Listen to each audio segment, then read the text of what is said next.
네, 안녕하십니까. 국회 교육위원회 소속 강경숙 의원입니다. 오늘은 영유아의 건강한 신체 정서 발달 보장을 위해 과도한 인지학습 사교육에 대해서 다시 한번 규탄하고 법적 제재는 물론 인권 보장과 적기 교육이 시급함을 알리기 위해 이 자리에 섰습니다. 오늘은 특별히 기자회견에 동참해 주시겠다고 연락 주신 단체들이 많습니다. 이 일에 앞장서 주신 7세 고시 국민 고발단과 사교육 걱정 없는 세상은 물론 교원노조와 단체는 역시 함께 동참해 주시고 참학과 평등학부모회의 학부모단체, 한국어린이집 총연합회와 국공립유치원 교사노조도 함께 동참해 주셨습니다. 그 외에도 뜻을 모아주신 모든 단체들에 대해서 감사의 말씀을 드립니다.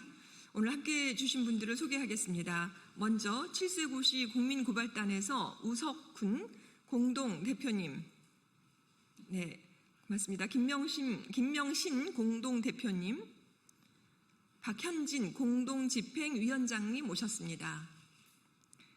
사교육 걱정 없는 세상의 신소영 공동대표님 모셨습니다. 교육대개혁 국민운동본부 안승문 준비위원회 정책위원장님 모셨습니다. 전국교육자치혁신연대 한만중 정책위원장님 모셨습니다. 회견문 낭독 후에는 자유발언이 있겠습니다. 4세 고시, 7세 고시 이렇게 불리는 유아대상 영어학원에 등록하기 위해서 치러지는 레벨 테스트의 존재가 알려지면서 그 정체와 수준에 대해서 온 국민이 경악하고 있습니다. 유아대상 영어학원을 가기 위한 새끼 학원의 레벨 테스트에서는 유아를 대상으로 미국 초등학교 5, 6학년 수준의 구술과 에세이 테스트를 치르고 있습니다. 이 레벨 테스트를 치르는 유아대상 영어학원이 교습 실체는 참혹하기 그지없습니다. 사실 저는 교육위원회에 일하는 국회의원으로서 제가 특수교육을 전공하기도 했지만 제가 석사를 영어교육을 했습니다. 영어교육과 석사를 받아서 제가 교사 자격증도 있는데요. 이렇게 어린 나이에 영어를 한다고 해서 정말 영어를 유창하게 하는 거에만 기여할 수 있는 것인가는 제가 학자적인 양심으로도 분명하게 제어를 가할 수밖에 없었습니다. 그래서 여러 전문가님들 그리고 여기 시민단체 여러 또 교육 전문가들, 연구 단체들께서도 함께해 주셔서 이 사안은 단순히 사회적 현상일 뿐만 아니라 우리 아동들을 학대하는 것에서 더 나아가 그들의 발달을 또 저해하는 그런 것으로 기능할 수 있다는 것을 분명하게 고발하는 바입니다. 다음으로 이어서 김명신 대표님 말씀해 주시겠습니다. 다행히도 지난 8월 25일 대한민국 대표 인권기관인 국가인권위원회는 7세 고시 선행 사교육에 의한 아동 인권 침해 멈춰야 한다고 표명했습니다. 이는 지난 4월 아동학대 7세 고시 국민고발단 826명이 인권위에 진정한 것으로 정부의 첫 공식 입장입니다. 정말 환영합니다.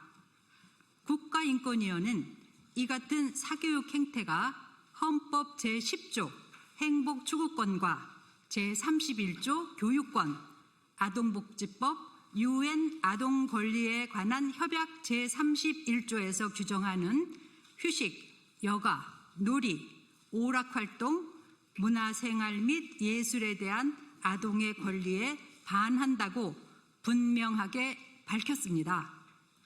또한 국가인권위원회는 교육부 장관에게 관리 감독을 강화하도록 의견을 표명했습니다.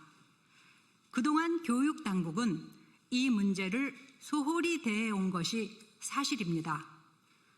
최근 시도교육청의 특별점검 결과 또한 보여주기식 소음방망이 처분이라는 평가가 지배적입니다.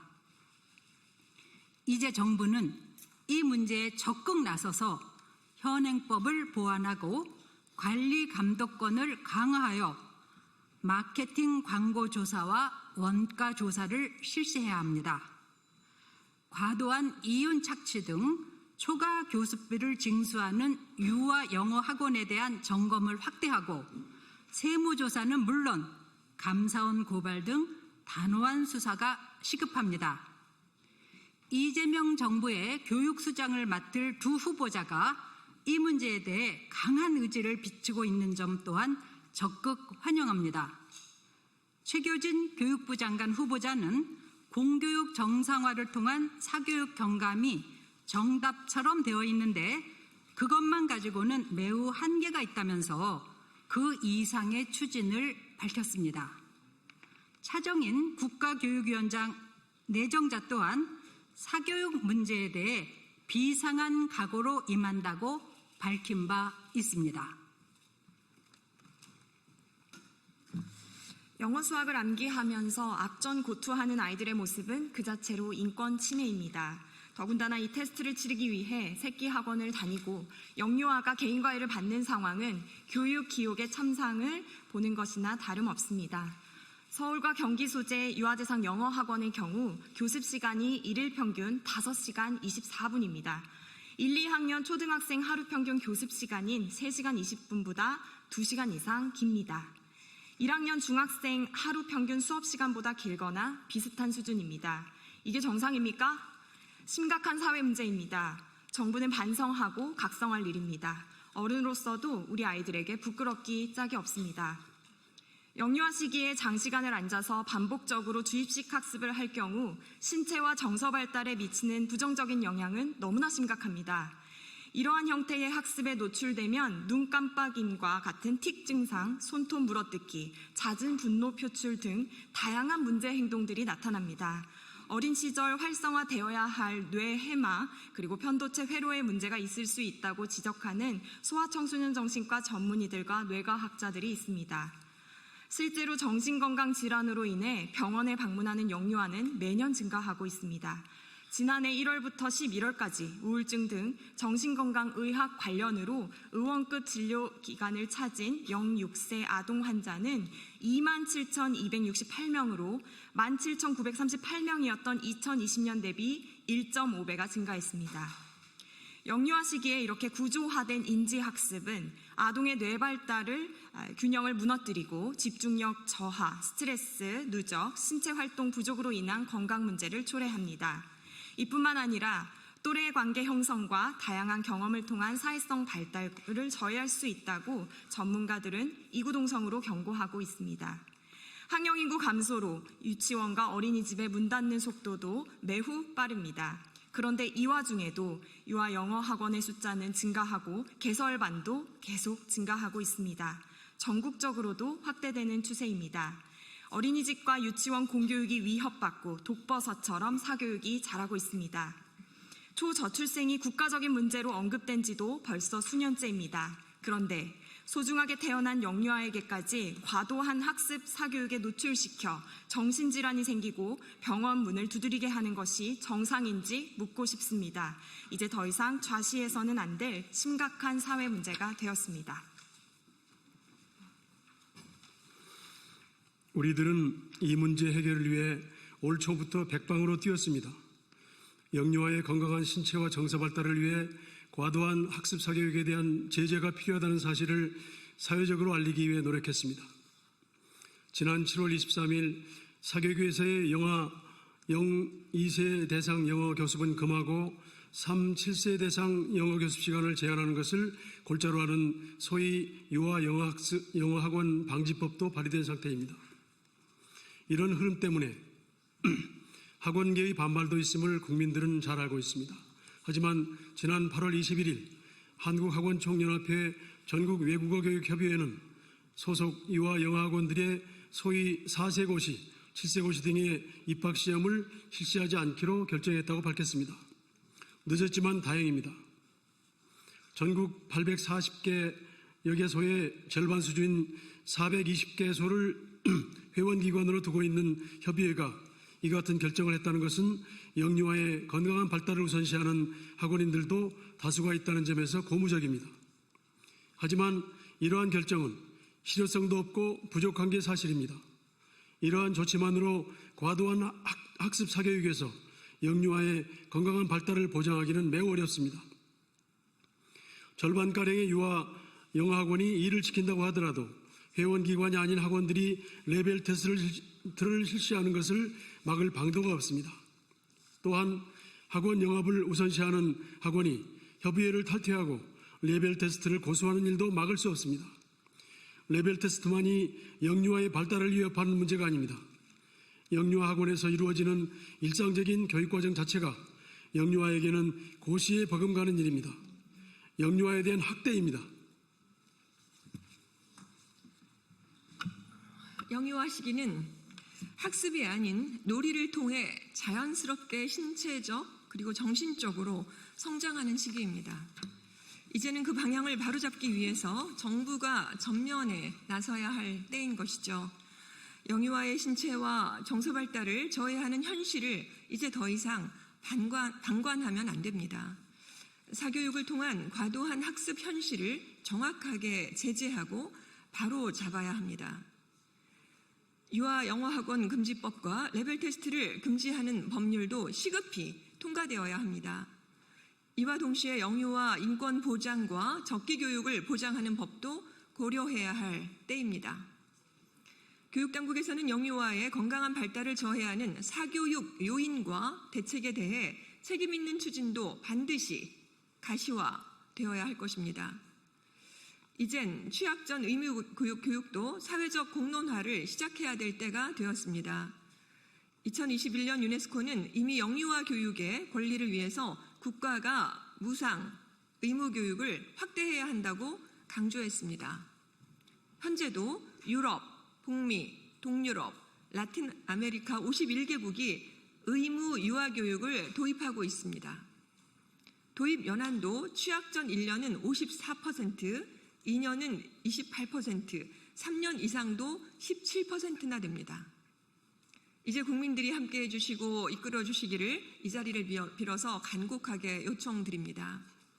감시하고 견제하고 새로운 대안으로 우리 아이들에게 희망을 만들어 주십시오.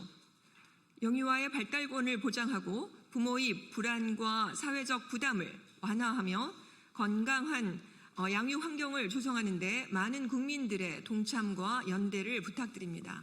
감사드립니다. 네, 자유발언 이어서 있겠습니다. 우석훈 선생님. 예, 우석훈입니다. 이 기회를 빌어서 어린이 교육이 얼마나 중요한지 다시 한번 말씀드리고 싶고요. 지금 대통령께서 많은 걸 잘하고 계신데 공교롭게도 아이 키워본 지 너무 오래돼서 그런지 사교육이나 이런 교육 문제가 지금 정부 과제에서 좀 뒤로 밀려 있는 것 같습니다. 그래서 이게 이 우선순위에 대한 좀 조정이 필요하다라는 생각이 들고요. 그리고 전에 말씀드릴 기회가 몇 번 있었는데 이게 저출생 대책이기 때문에 기본적으로는 저출생 대책에 사교육을 포함한 교육비 문제가 들어가는 게 맞을 것 같고요. 또 최근에 지역에서 조사를 하다 보니까 어차피 이 영어 유치원 같은 거 돈을 쓸 거면은 차라리 서울에서 돈을 쓰자라고 지역에 조금 괜찮고 여유가 있는 중산층들이 서울로 옮기는 그런 경향들이 생겼거든요. 그런 점에서 이거는 지역 정책이기도 합니다. 근데 그 과정에서 직접 4세, 7세 이런 어린이들 얘기가 소외되어 있는데 영유아 교육 단계에서 우리말로 공부할 권리에 대한 얘기들을 하더라고요. 그러니까 영어 몰입 교육을 해서 영어로 교육을 시키는 게 다 원하는 거다라고 생각을 했는데 정작 당사자들은 우리말로 공부하고 싶어요라는 얘기하는 걸 들으면서 우리말로 공부할 권리에 대한 걸 좀 생각했으면 좋겠습니다. 그리고 다른 나라는 어떤가 보니까 대부분의 나라가 이 문제를 풀었는데 우리가 선진국이 되면서 초등학교 이전에 의무교육 문제에 대한 거를 지금 논의를 못했더라고요. 그러다 보니까 그 공간에 학원들이 들어와서 의무교육을 하고 있는 셈이에요. 그런 점에 차제에는 교육 관련돼서 영유아 단계 의무교육을 어떻게 할 것인가, 그리고 어떤 기관들이 할 것인가, 그런 걸 좀 지정하는 행정행위가 있으면 좋겠다는 생각이 들고요. 마지막으로 저희들 힘만으로 이걸 하기가 벅차요. 그래서 어린이 사교육 해방연대라는 그런 취지로 보다 많은 단체들이 이 문제에 조금 합류하고 힘을 모아서 올해가 가기 전에 어쨌든 내년부터 태어나는 내년에 이제 4세, 7세 되는 어린이들은 이런 고통 없는 한국을 만들기 바랍니다. 예, 감사합니다. 네, 박현진 선생님 나오시겠습니다. 안녕하세요. 학부모 박현진입니다. 지식을 만들어가는 가장 큰 강력한 자양분은 영어가 아니라 자연인데 자연을 통해서 상상력과 창의력이 커져가야 되는데 아이들이 너무 영어에만 몰입하고 있고 실제로 초등학교 2학년 1학기를 마치고 한국에 온 저희 자녀들이 7세고시 문제를 풀기가 너무너무 어려웠다고 미국에서 3학년 1학기를 마치고 와야지 풀 수 있는 문제들이었다고 실제로 말을 했습니다. 그걸 보면서도 아이들이 너무너무 힘들어하는데 이게 지금 영어 교육에 너무 과몰입하고 있어서 아이들이 기형아적으로 자라고 있습니다. 그래서 이제는 정말로 국가가 개입해야 되는 시기가 아닐까 싶습니다. 과도한 영어 사교육비로 문해력이 많이 망가지고 있고 실제로 저출산과 문제 연결이 되고 있습니다.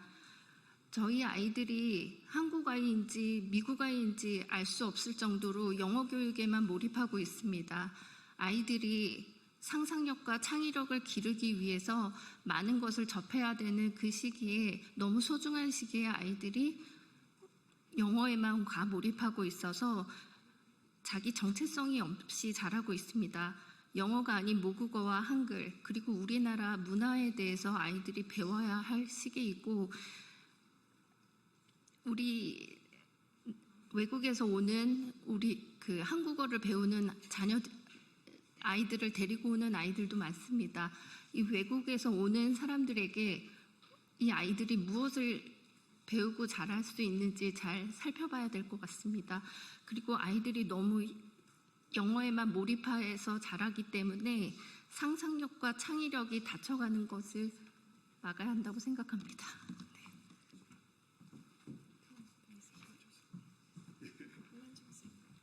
예, 시간이 다 돼간 것 같아 간단히 말씀드리겠습니다.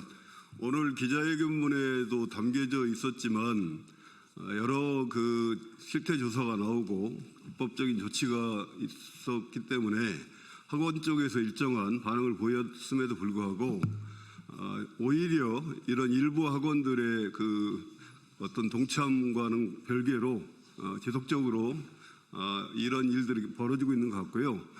이재명 정부가 교육 격차 해소와 어떤 민생 차원에서라도 이 출발점 평등의 전제 조건인 영어 사교육 문제에 대한 획기적인 대책을 마련하는 것을 촉구합니다.